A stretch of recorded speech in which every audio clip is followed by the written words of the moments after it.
होता क्या है कि जब मंदिरों में आजकल बहुत भीड़ होती है, मतलब धर्म भी एक तीर्थ पर्यटन की तरह, तीर्थ जाना भी एक पर्यटन हो गया है।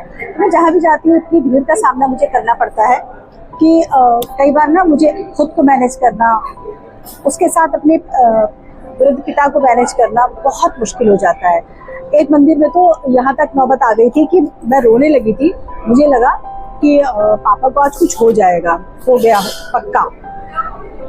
ये मैं भीड़ की तरफ बता रही हूँ कि भीड़ इतनी ज्यादा भक्तों की हो जाती है कि वहां पर दर्शन दुर्लभ हो जाते हैं भगवान के, बहुत मुश्किल हो जाती है।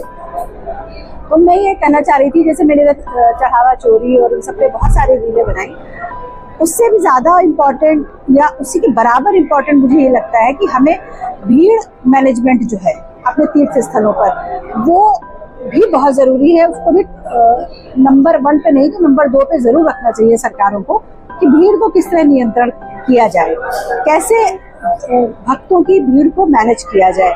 हर कोई दर्शन करने आता है, हर कोई अपने मन में भक्ति का भाव लेकर आता है। 1-2 पॉइंट्स मेरे दिमाग में आते हैं, बाकी जो लोग पावर वाली पोस्ट पर होते हैं, जो कुछ कर सकते हैं, वो ज्यादा सोचें, उनके पास ज्यादा IQ होगा। एक तो मुझे लगता है कि किसी भी मंदिर में जो है टोकन सिस्टम होना चाहिए। वो हमारा बद्री केदार से लेकर के और लोकल मंदिरों तक लागू होना चाहिए कि एक दिन में कैपेसिटी अगर 1 लाख टोकन की है और वो बट जाए तो उसके बाद टोकन रोक दिए जाने चाहिए। मतलब एक टोकन मिले और भक्त जाएं, दर्शन करें और लौटते में वो टोकन जमा करा दें। जैसे ये पता चल जाए कि अभी एट ए टाइम मंदिर के प्रांगण में इतने लोग मौजूद हैं। एक चीज ये तो अक्सर होता है कि प्रवेश एक तरफ से निकासी दूसरी तरफ से होती है। हवा का पूरा प्रॉपर वो होना चाहिए कि पूरी व्यवस्था होनी चाहिए, पंखे हो, कूलर हो या AC हो।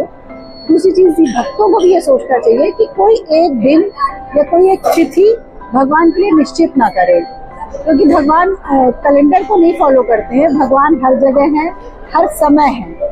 फिर भी तिथियां इम्पोर्टेंट होती हैं, दिन इम्पोर्टेंट होता है, लेकिन अगर सारे लोग ही उसी तिथि पे जाना शुरू कर देंगे तो फिर काम कैसे चलेगा। तो जितना ही तिथि इम्पोर्टेंट होती है, जितना ही ओकेजन इम्पोर्टेंट होता है, मुझे लगता है कि शायद उतना ही इम्पोर्टेंट ये भी होता है कि आप दर्शन करने गए हैं, आप भक्ति भावना के लिए भगवान के पास गए हैं, मन शांत करने के लिए गए हैं, तो मन तो शांत हुआ नहीं, सारा ध्यान धक्का मुक्की में लग गया, सारा चीजें कंसंट्रेशन आपका इस पे चला गया कि बस किसी तरह से पहुंच जाए हम दरबार तक। ये हम भक्तों को भी सोचना है और बाकी तो सरकारें सोचेंगी कि कैसे करना है, क्या करना है, लेकिन भीड़ पर कंट्रोल लगाना बहुत जरूरी है। और मेरी सरकार से और व्यवस्था से एक अलग से मेरा निवेदन है कि अगर हो सके तो बुजुर्गों के लिए और बच्चों के लिए कोई टाइमिंग्स या कोई व्यवस्था सेपरेट होनी चाहिए। क्योंकि जिस समय मैंने देखा है कि आप दर्शन करने के लिए भीड़ में घुसते हैं, उस समय सारे लोगों की मानवता एकदम बलाए ताक हो जाती है। वो ये नहीं देखते हैं कि कोई बुजुर्ग कुचला जा रहा है या कोई बच्चा सफोकेट हो रहा है।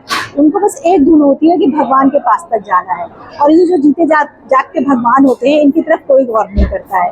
तो जैसे विकलांगों के लिए हर जगह व्यवस्था होती है, वैसे ही प्लीज प्लीज प्लीज बुजुर्गों और बच्चों के लिए भी कोई व्यवस्था कर दीजिए।